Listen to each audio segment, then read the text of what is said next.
예수님을 만난 사람들의 얘기를 우리가 다루고 있는데, 죽기 직전에 예수님을 믿은 이 한편 강도의 얘기를 우리가 빼놓고 갈 수가 없을 것 같습니다. 상당히 중요한 사람인데, 사람들이 오해도 많이 하고 있는 그런 내용입니다. 그래서 여러분들이 한편 강도가 어떻게 구원에 이르게 되었는지를 좀 더 유심히 한번 들여다볼 수 있기를 바랍니다. 예수님께서 십자가 처형을 당하는 현장입니다. 십자가 처형은 정말 무시무시하고도 끔찍한 처형입니다. 로마가 시행한 최고의 형벌입니다. 십자가 형벌은 우리가 잘 알듯이 손과 발을 못으로 박습니다. 그리고 서서히 고통을 가중시켜서 죽이는 형벌입니다. 이 십자가 형벌이 도입된 것은 주전 71년입니다. 트리키아 출신 노예 반란군의 두목이었던 스파르타쿠스라는 사람이 있습니다. 아마 영화로도 나와 있을 겁니다. 이 스파르타쿠스가 노예들을 규합을 해서 로마 제국에 대항해서 반란을 일으켰을 때에 이 십자가 처형이 시작이 됩니다. 그때 반란에 가담한 사람이 약 한 9만 명 정도 되는데, 그 중에 6천 명 정도가 이 십자가 처형을 당합니다. 그러니까 노예들을 다스리는 그 본보기로 이 십자가에 못 박혀 죽이는데, 아비아 가도라는 그곳에서 6천 명을 십자가 본보기로 죽인 사건이 발생을 했습니다.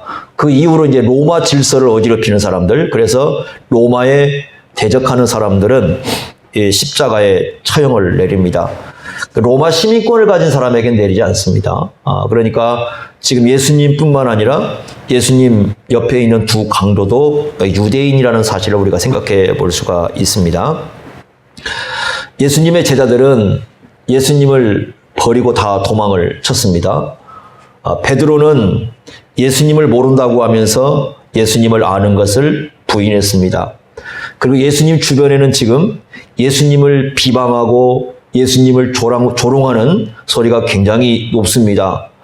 마태복음 27장 39절을 보면은 지나가는 사람들이 자기 머리를 흔들며 예수님을 모독했다고 합니다. 그들은 이렇게 외쳤습니다. 성전을 걸고 사흘에 짓는 자여, 내가 만일 하나님의 아들이거든 자기를 구원하고 십자가에서 내려와라. 그 당시에 예수님 주변에서 외쳤던 사람들의 얘기는 거의 비슷합니다.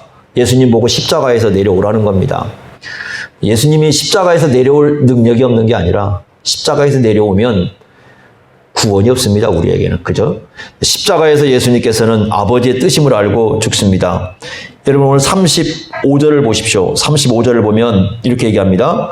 백성은 서서 구경하는데 관리들, 여기 관리들은 그 당시 대제사장, 서기관, 아마 장로들, 종교 지도자들이라고 볼 수 있습니다. 그들이 비웃습니다. 예수님을 비웃고 있습니다. 뭐라고 비웃냐면, 저가 남을 구원하였으니 만일 하나님이 택하신 자 그리스도이면 자신도 구원할지어다. 정말 십자가에서 내려오라는 거죠.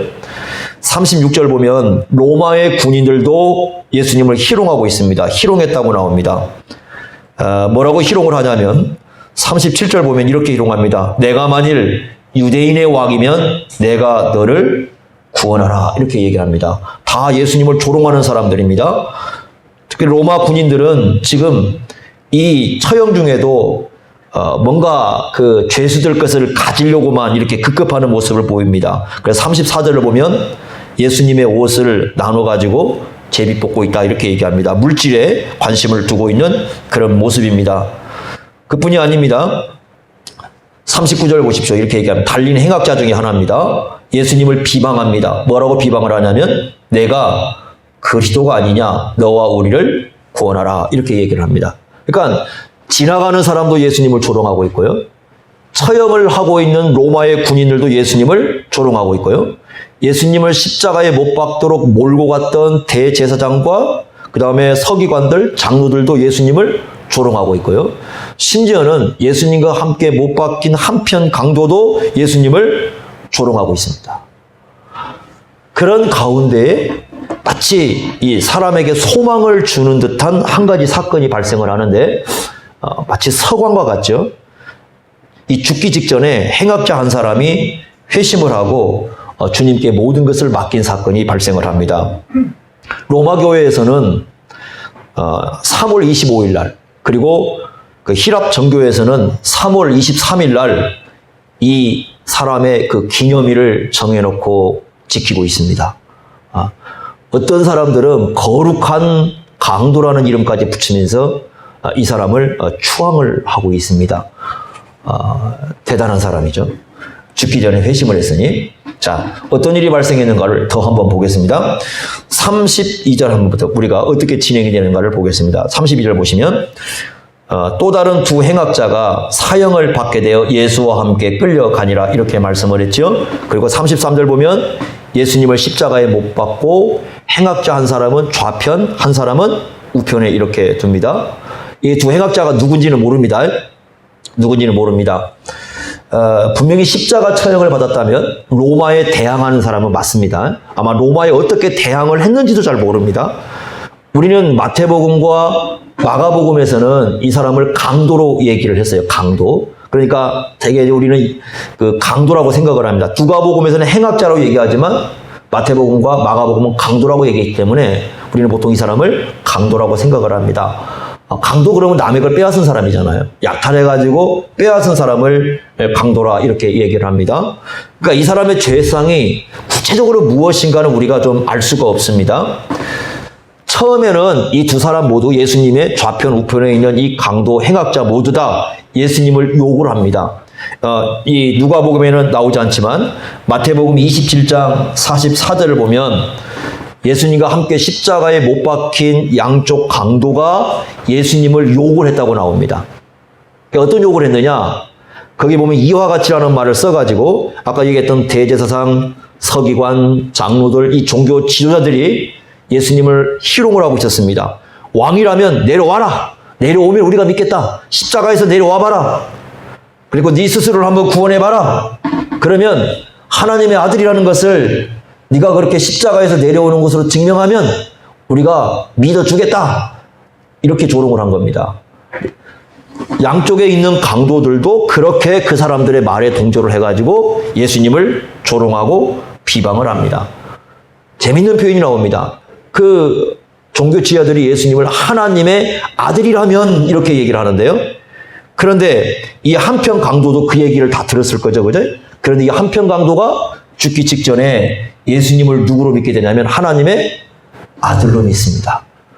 이게 이제 참 신비한 그런 역사입니다. 이 한편 강도는 지금까지 이 사람은 그 하나님을 모르는 사람은 아닙니다. 왜냐하면 유대인 배경에서 자랐기 때문에 하나님에 대한 얘기도 들었고 예배도 알고 되게 다 그런 거 알고 있는 사람입니다. 마치 뭐와 같은 거냐면 여러분 교회 안에서 이렇게 자라난 자녀들 중에서 뭐 예수 안 믿는 사람들 많이 있잖아요. 교회를 이게 어릴 때부터 쭉 다녔다가 안 믿는 사람들 보면 그 사람들 하나님 얘기하면 잘 알죠. 성경 얘기하면 잘 알죠. 뭐 예수 얘기하면 다 잘 알잖아요. 다만 안 믿을 뿐이죠. 이 사람도 마찬가지 유대인 배경 속에 자라기 때문에 대개 유대인들 속에 자라는 사람들은 하나님이 누군가도 알고 뭐 그런 얘기 다 듣고 자라고 구약 성경 얘기도 아마 듣고 이렇게 자라날 겁니다. 그런데 그동안 이 십자가에 못 박힐 동안에 하나님을 외면하고 하나님을 무시하고 살아왔던 그 사람입니다. 근데 십자가에서 지금 예수님과 관계를 맺기 시작을 했습니다. 예수님께서 못 박힌 시간은 오전 9시입니다. 그리고 오후 3시가 조금 넘어서 돌아가시니까 총 십자가에 못 박혀 있는 시간은 6시간 정도입니다. 그 6시간 정도에서 되어진 일이 지금 본문에 나와 있는 겁니다. 그러니까 이 한편 강도가 아마 예수님에 대한 얘기를 들었을 것입니다. 아마 저는 들었을 것이라 확신을 합니다. 왜 그러냐면 그 당시에 뭐 예수님 얘기가 사방으로 퍼졌기 때문에 이 사람이 유대인이었다면 예수님 얘기를 안 들을 수는 없었을 거예요. 그리고 예수님이 어떤 기적을 행한 것, 예수님이 어떤 말씀을 하신 것 어느 정도는 알고 있었을 것입니다. 그리고 지금 이 사람이 십자가에 같이 못 박혔을 때 어떤 일이 벌어지고 있느냐? 예수님 주변에는 거의 다 예수님에 대한 적대감을 가진 사람들이에요. 예수님을 죽이고 싶어하는 사람들, 예수님을 조롱하는 사람들, 방금 읽은 구절만 해도 예수님을 비웃는 사람들, 예수님을 희롱하는 사람들, 예수님을 조롱하는 사람들, 그 사람들이, 예수님을 적대감을 가진 사람들이 예수님을 향해서 내려오라느니 십자가의 죽음을 향해서 가신 그 예수님을 비웃는 그런 말들을 하고 있습니다. 그런데 그때 예수님께서는 뭘 하고 계시느냐? 기도를 하십니다. 23장 34절 보세요. 이렇게 얘기합니다. 이에 예수께서 이르시되 아버지 저들을 사하여 주옵소서 자기들이 하는 것을 알지 못하니 이렇게 기도합니다. 이 한편 강도는 분명히 이 예수님의 기도를 들었을 것입니다. 이해가 안 되는 분이죠. 왜? 다 지금 자기를 죽이려고 하는 사람들입니다. 적대감을 가진 사람들, 비웃는 사람들, 싫어하는 사람들, 조롱하는 사람들, 심지어는 예수님이 머리 둘 곳도 없이 해서 몸에 뭐 가진 게 있겠습니까? 몸에 두르고 있는 그 옷 변변치 않은 겁니다. 그것마저도 가지려고 욕심을 내는 로마 군사들. 죽어가는 사람의 옷 하나를 더 갖겠다고 제비를 뽑고 있는 그 군인들의 모습들. 막 이런 것들을 주변에서 다 지금 보고 있습니다. 그런데 그런 사람들을 놓고 예수님은 미워하거나 저주하거나 그들을 향해서 비난을 하는 게 아니라 저들을 알지 못하고 하는 일이니 용서해달라고 기도를 하고 있습니다.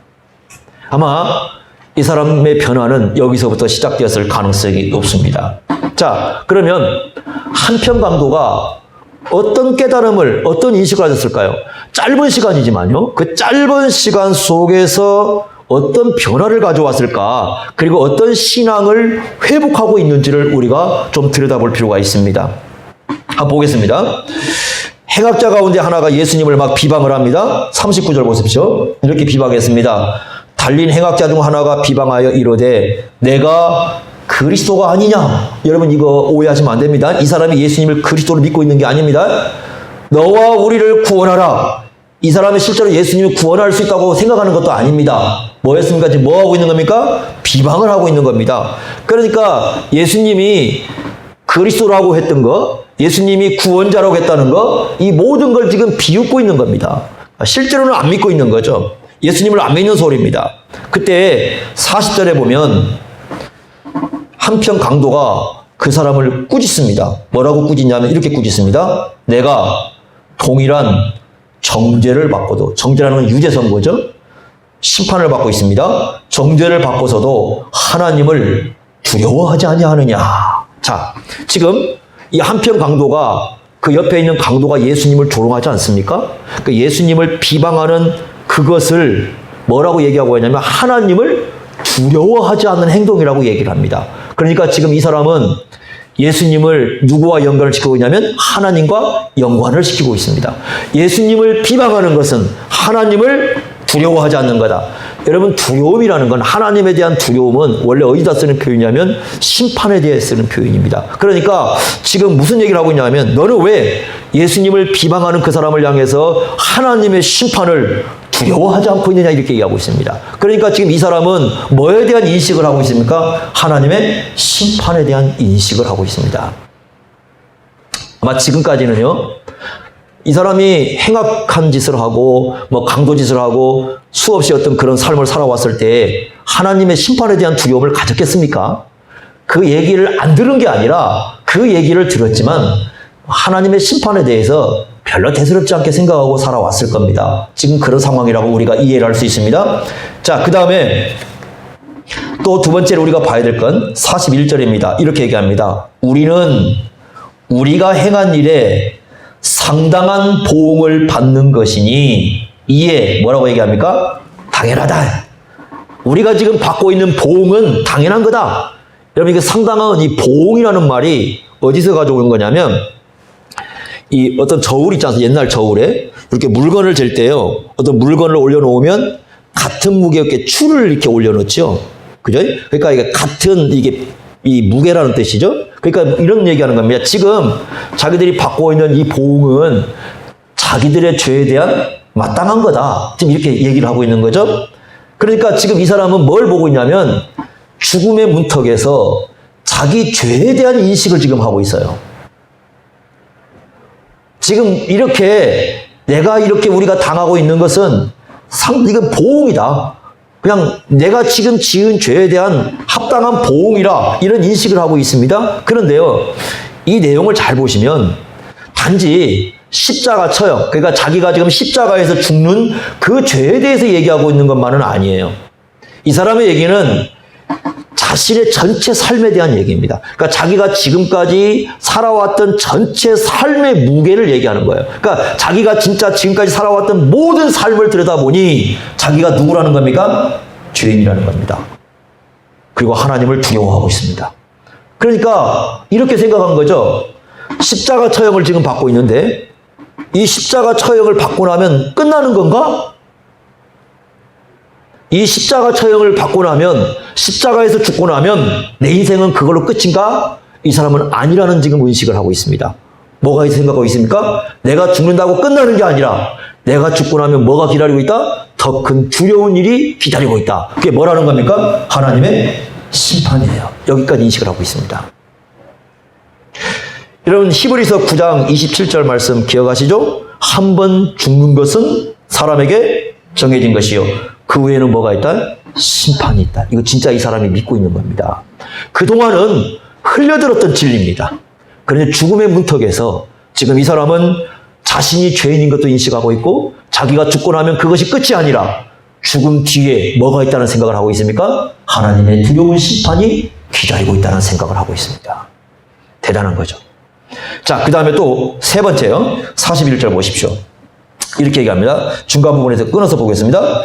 이 사람이 행한 것은 옳지 않은 것이 없다. 이렇게 얘기합니다. 지금 여러분 잘 보십시오. 지금 주변에서 다 예수님을 누구로 몰아가고 있어요? 적대감을 가지고 예수님은 죄인이고, 예수님은 죽을 만한 사람이고, 예수님을 향해서 조롱하고 비웃고 전부 다 이렇게 얘기하고 있지 않습니까? 그런데 이 사람은 뭐라고 생각하냐면 이 예수님은 뭐가 없다? 죄가 없다. 이 사람이 하는 것은 옳지 않은 게 없다. 그 말은 무슨 뜻이냐면 이분은 죄가 없다라는 거예요. 지금 같은 십자가에 죽고 있지만 자기들은 죄가 있다는 거죠. 그죠? 지금 그렇게 고백하지 않습니까? 우리는 죄가 있지만 저 십자가에 못 박힌 저 예수님은 죄가 없는데 불구하고 뭐 하고 있다? 십자가 처형을 당하고 있다. 처음에는 비난을 했어요. 똑같이 비난을 했어요. 예수님을 향해서 비난했던 이 사람이 이제 점점 상황을 지켜보면서 변화가 온 겁니다. 예수님은 죄가 없는 분이다. 두 강도가 있는데 한쪽은 그대로 예수님을 끊임없이 비난을 했고, 한쪽은 변화가 일어나서 세 가지 인식을 합니다. 나는 죄인이다. 내가 죽고 나면 심판이 있다. 예수님은 뭐가 없는 분이다? 죄가 없는 분이다.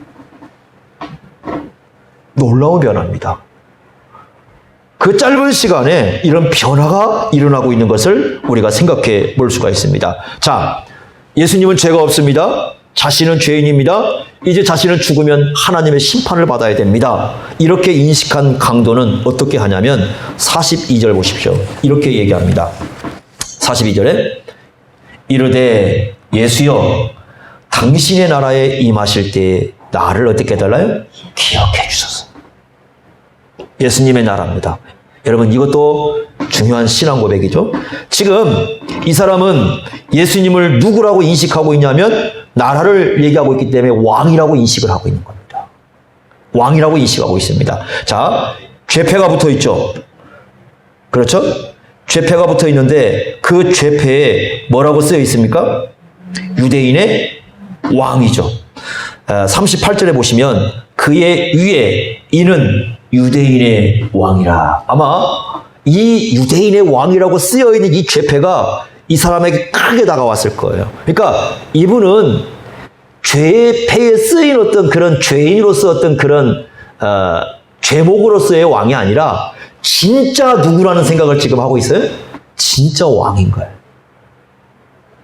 그 당신의 나라에, 이렇게 당신의 나라에, 이건 두 가지 해석을 가능합니다. 학자들 따라서 이제 견해가 달라지지만 하나는 어떤 뜻을 보냐면 당신 나라 안으로 이렇게 보고 나서 예수님께서 십자가에서 죽으시고 부활하시고 하나님 우편에 가시면 하늘로 가지 않습니까? 바로 그 하늘로 들어가는 걸 의미하는 걸로 하나 보는 해석이 있고요. 또 하나는 뭐냐면 왕권을 가지고 이 세상을 오실 때, 즉 재림할 때를 얘기하는 걸로 이렇게 보고 있으면 아마도 지금 죽음을 앞에 두고 당신의 나라를 얘기하고 있기 때문에 분명히 예수님이 가실 그 나라를 얘기하고 있다는 걸로 봐야 돼. 그러니까 지금 한편 강도는 죽음 너머에 끝이 아니라 죽음 너머에 뭐가 있다는 걸 인식을 하고 있어요? 나라. 하나님의 나라가 있다. 죽음이 끝이 아니라 죽음 뒤에 하나님의 나라가 있고 그 하나님 나라에 누가 들어간다고 생각한 거예요? 예수님이 들어가요. 왜? 예수님은 지금 뭐가 없다는 생각을 했습니까? 죄가 없는 분이십니다. 예수님은 죄가 없는 분이기 때문에 분명히 죽음 너머의 나라에 계시는데 그 나라에 들어갈 것이다. 자기는 지금 형벌을 받고 있지만 예수님은 그의 나라에 들어가고 계심을 확신하고 있습니다. 그래서 뭐라고 얘기합니까? 자신을 어떻게 해달라고요? 기억해달라고요. 자신을 기억해달라고요. 예수님께 의탁을 하고 있는 겁니다. 예수님은 분명히 그 나라에 들어갈 겁니다. 그러나 자신은 죄인이기 때문에 그 나라에 들어갈 수 없습니다. 자신에게 주어진 건 지금 뭐라고 고백하고 있어요? 하나님의 심판입니다. 자기는 죽으면 하나님의 심판 자리로 갈 걸 알고 있어요. 나는 죽으면 하나님의 두려운 심판을 받을 것이다. 나는 죄인이기 때문에. 그러나 예수님은 의인이기 때문에, 죄가 없기 때문에 죽으면 어디에 갈 것이다? 그의 나라에 들어갈 것이다. 그러니 당신의 나라에 갈 때 나를 어떻게 해달라고요? 기억해달라고 얘기합니다. 여러분, 이게 굉장히 중요한 겁니다. 많은 사람들이요, 이런 경우가 있어요. 돌아가시기 전에, 누군가가 돌아가시기 전에 보면은 그냥 가까이 와서, 또 어떤 사람은 그걸 이용하기도 해요. 내가 죽기 전에만 예수 믿으면 되지. 뭐, 까짓것 예수만 믿으면 되는데. 안 믿어집니다. 여러분, 이걸 분명히 기억하셔야 됩니다. 한편 강도는 우리가 보통 죽기 전에 예수만 믿어, 예수 믿어, 그러면 구원받아. 이게 아니에요. 우리가 그렇게 전하시면 안 됩니다. 죽기 전에 복음을 전하려면 지금 이 사람이 가장 기본적으로 인식한 걸 다 전해줘야 됩니다. 첫째, 죄에 대한 인식을 시킵니다. 두 번째, 하나님의 두려운 심판에 대해서 전합니다. 세 번째, 예수님은 뭐가 없어요? 죄가 없는 분임을 전해야 됩니다. 그리고 누구 믿고 하나님 나라에 들어갈 수 있다고요? 예수를 믿어야 하나님 나라에 들어갑니다. 이 네 가지를 기본적으로 전해줘야 됩니다.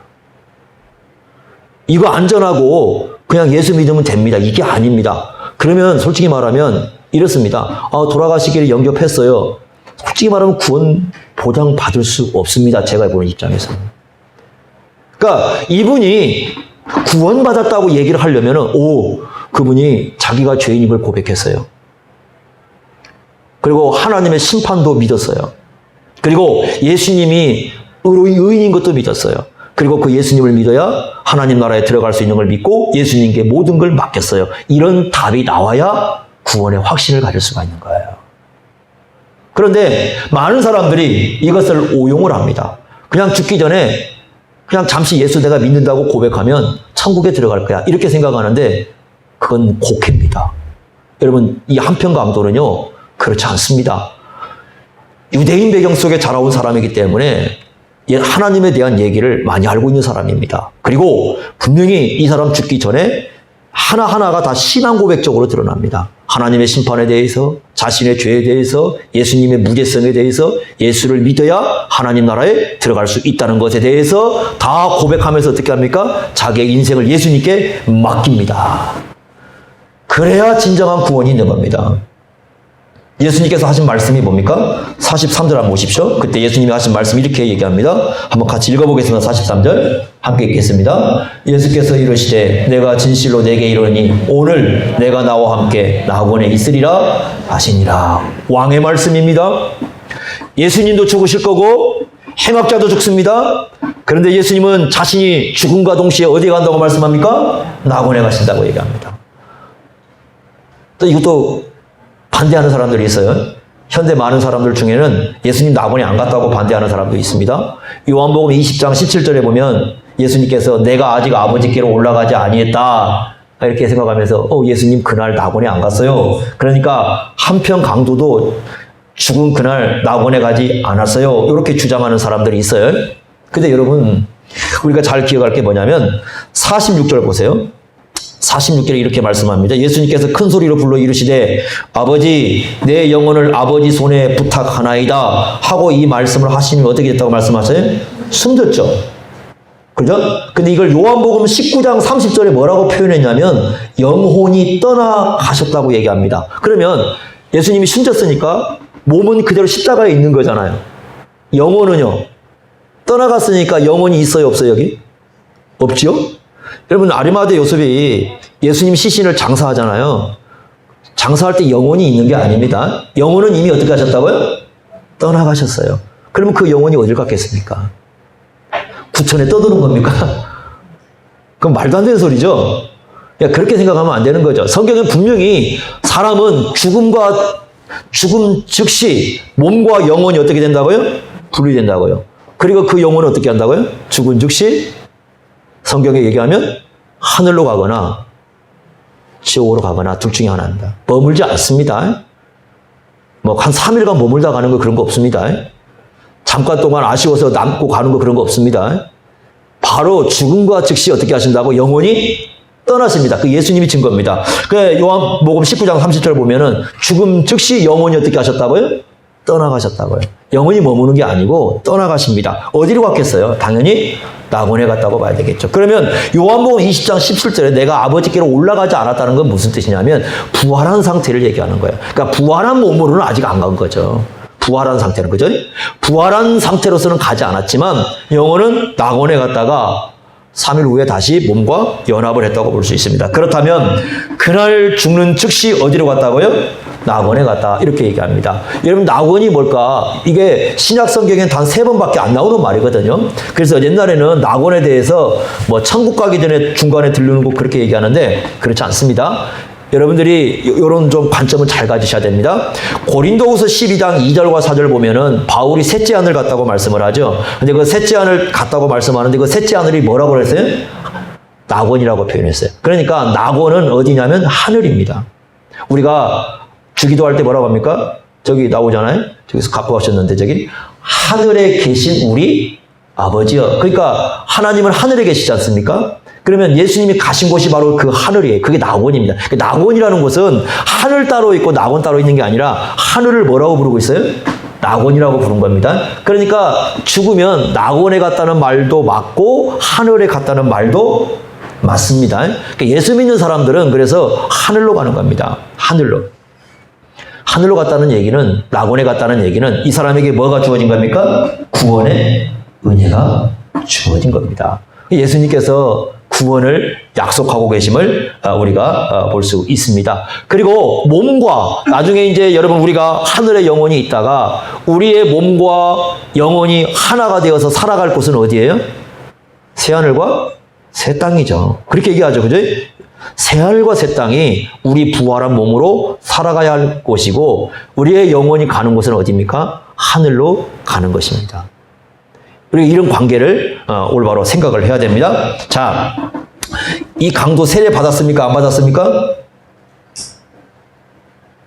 강도 세례 받았어요? 안 받았어요? 안 받았어요. 어떤 윤리적인 선행을 할 기회가 있었습니까? 없었습니다. 봉사할 기회 주어졌습니까? 없었습니다. 그러나 회개하고 믿음을 가졌습니까? 안 가졌습니까? 그건 분명히 가졌습니다. 그래서 구원은 어떻게 받는다? 회개하고 믿을 때 가진다. 하나님의 심판에 대한 인식을 하고 있었고 자신의 죄에 대해서 인식을 했었고 예수님이 죄가 없는 분임을 인식했고 그리고 자신의 죄를 누구만이 해결할 수 있다? 예수님만이 해결할 수 있다. 그리고 자기의 모든 삶을 예수님께 의탁했습니다. 그래서 이 사람은 구원을 받은 것입니다. 여러분들이 죽기 전에 사람들에게 복음을 전하려면 이 내용을 반드시 전해줘야 됩니다. 그래야 구원을 확인할 수가 있습니다. 근데 사실은요, 이 두 행악자는요, 우리 모든 인류의 상태입니다. 즉, 모든 사람은 하나님 앞에 다 뭐예요? 죄인들입니다. 그리고 모든 사람 정죄 아래 있습니다. 모든 사람은 죽으면 하나님의 심판을 받아야 되고 하나님의 영원한 형벌을 받아야 됩니다. 어떻게 이 정죄에서 자유를 얻을 수 있을까? 어떻게 이 죄로 인한 두려운 심판에서 우리가 자유를 얻을 수 있을까? 길은 하나밖에 없습니다. 이 한편 강도가 가는 길, 그 길 하나밖에 없어요. 자기의 죄를 회개하고 예수님을 믿고 예수님께 모든 걸 어떻게 하는 겁니까? 맡기는 겁니다. 그 믿음을 일으키시는 분이 누구시냐? 성령 하나님이셔요. 그래서 성령 하나님께서는 우리로 하여금 이 믿음을 일으키셔서 우리로 하여금 예수 그리스도를 믿도록 하십니다. 이것이 하나님의 은혜입니다. 그러나 이 한편 강도가 우리 삶의 모델은 될 수 없습니다. 비록 예수를 믿고 구원을 받았지만 이 사람은 그 이후에 구원받은 하나님 백성으로서 하나님의 은혜를 받은 하나님의 자녀로서 하나님의 영광을 드러낼 수 있는 삶을 한 시간도 살지를 못했어요. 예수를 믿고 회심을 하고 예수를 믿고 구원받고 이건 이 사람에게 주어진 큰 은혜이지만 이 사람에게 허락되지 않는 것은 구원받고 난 이후의 삶은 전혀 이 사람에게 허락되지를 않았습니다. 그런 면에서요, 우리는 우리의 삶의 기회에 대해서 더 많은 생각을 해야 됩니다. 무슨 얘기냐면 한편 강도에게 주어지지 않았던 삶의 기회라는 것이 우리에게 선물로 주어졌기 때문입니다. 이게 이 사람과 우리에게 다른 점일 수 있어요. 예수를 믿고 구원받은 건 같습니다. 그러나 이 사람과 우리와의 다른 점은 뭐냐면 이 사람은 예수를 믿고 구원은 받았지만 더 이상 구원받은 사람으로서 하나님의 은혜를 드러낼 수 있는 삶의 기회는 전혀 주어지지 않았습니다. 우리에게는 바로 뭐가 주어졌어요?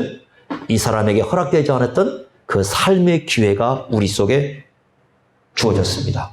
그러면 왜 하나님께서 우리에게 예수님 믿고 구원받은 우리를 강도처럼 데려가지 않고 이 땅에 남겨주셔서 삶을 기회로 주셨을까? 여러분 고린도전서 15장 58절에 이렇게 말씀합니다. 구원받은 이후의 삶의 기회는 주의 일을 할 수 있는 기회라고 말씀을 합니다. 한편 강도에게는요, 주님 일을 할 수 있는 기회가 주어지지 않았습니다. 그러나 우리에게는 하나님이 선물로 주신 것이 바로 뭐냐면 우리의 삶을 통해서 주님의 일을 할 수 있는 기회를 주셨다는 것입니다. 우리가 살아가는 삶의 상황이 다르고 우리가 맡은 직분이 다릅니다. 그러나 우리는 모든 일들을 통해서 주님 일을 할 수가 있습니다. 요한계시록 14장 13절에는 또 이렇게 말씀을 합니다. 이 땅에서 예수님 믿고 주님의 일을 한 그 모든 일들은 우리가 죽었을 때에 우리의 삶을 그대로 따라온다고 말씀을 합니다. 여러분 이것도 참 의미 있는 겁니다. 왜냐하면 이 한편 강도는요, 죽고 난 이후에 주님과 함께 살았던 주님의 일을 했던 그것을 따라올 게 하나도 없어요. 그냥 구원받은 거예요. 그러니까 이 사람을 너무 높일 필요는 없어요. 구원받은 것은 하나님의 은혜지만 막 이 사람을 저쪽 동네에서 얘기한 것처럼 막 성인이니 막 이렇게 하면서 막 이렇게 추앙하고 이런 것은 우리가 이 사람에게 해서는 안 될 일입니다. 그런 사람은 아니에요. 정말 하나님의 은혜를 받은 사람. 우리에게는요, 하나님의 일을 할 수 있는, 주님의 일을 할 수 있는, 우리가 죽고 난 이후에 따라갈 수 있는 그러한 일을 할 수 있는 삶의 기회가 우리 속에 주어진 거예요. 이게 우리에게 주신 하나님의 은혜입니다. 그렇다면 우리는 생각을 해야 됩니다. 하나님께서 창조한 사람으로서 예수로 말미암아 구원받은 하나님의 자녀로서 우리의 인생의 기회들을 어떻게 사용하고 있는가? 우리에게 주신 삶의 기회를 우리는 어떻게 살고 있는가? 여러분 이 사람에게 한편 강도에게 만약에 삶의 기회가 주어졌다면 어떻게 살았을까요? 다시 한번 삶의 기회가 주어졌다면 어떻게 살았을까요? 우리는요, 예수를 믿는 순간 삶의 기회가 새로이 주어진 겁니다. 주님의 일을 할 수 있는 기회가 우리에게 주어진 겁니다. 우리는 그 시간들을 어떻게 사용해야 될까요? 우리가 만나는 사람들에게 어떻게 하나님의 은혜를 드러내야 될까요? 우리는 교회를 통해서 어떻게 구원받은 하나님의 자녀로서의 우리의 삶의 모습을 드러내야 될까요? 우리가 살아가는 6일 동안 삶 속에서 우리의 직장 속에서 우리는 어떻게 은혜 받은 사람으로의 모습을 드러내야 될까요? 이것이 이제 우리에게 주어진 중요한 과제입니다. 여러분 어떻습니까? 삶이 하나님의 선물이라고 생각되십니까? 삶이 또다시 주어진 기회라고 생각되십니까? 에베소서에서 이렇게 말씀했습니다. 성령 충만을 받으라 하는 말씀 속에 이런 말씀했습니다. 세월을 뭐 하지 말라고요? 낭비하지 말라고요. 그런데 그게 영어로 이렇게 되어 있습니다. 삶은 기회이니 그 기회를 헛되이 하지 말라. 이렇게 되어 있어요. 삶은 기회이니 그 주어진 삶을 헛되이 하지 말아라. 삶의 시간은 흘러갑니다. 계속적으로 흘러갑니다. 우리가 멈추는 듯이 보이는 시간 속에서도 삶의 시간은 흘러갑니다. 그리고 우리의 시간들은 점점 하나님의 심판대를 향해서 나아갑니다. 죽음은 우리를 향해서 다가오고 있고 우리의 죽음은 하나님의 심판과 연결이 되어 있고요. 그리고 우리는 죽음 후에 주님을 만나야 됩니다. 그때 우리의 삶에 기회를 주신 주님 앞에서 어떻게 살았다고 말씀하실 겁니까? 이것이 이 한편 강도를 통해서 신중하게 생각해야 할 우리의 삶의 모습입니다. 부디 낙원 가는 것, 하늘에 들어가는 것 예수님 믿고 갑니다. 끝까지 여러분 예수님 믿고 하늘에 이르시고 또 한편 주어진 삶의 기회를 낭비시키지 말고 소중하게 주님을 위해서 사용할 수 있기를 바랍니다. 기도하겠습니다. 하나님 아버지, 한편 강도를 통해서 주님께서 주신 그 은혜의 깊이를 생각합니다. 그 짧은 시간에 하나님을 알고 예수님을 알고 모든 걸 주님께 맡기며 구원에 이른 한편 강도를 통해서 얼마나 구원이 귀중한가를 우리가 생각했습니다. 그러나 또 한편 우리에겐 더 중요한 또한 삶이라는 선물을 주셨습니다. 이 삶을 구원받은 백성으로서 은혜받은 백성으로서 하나님의 자녀로서 올바로 사용해서 주님 앞에 섰을 때에 우리의 삶의 기회를 가지고 우리 하나님을 찬양하고 영광을 돌리는 저희들이 될 수 있도록 인도하여 주시기를 원합니다. 날마다의 삶이 주어졌을 때 하나님이 주신 고귀한 선물임을 우리가 깨닫고 이 선물인 시간들을 소중하게 주님 나라를 위하여 사용할 수 있도록 은혜 베풀어 주옵소서. 예수님의 이름으로 기도드리옵나이다. 아멘.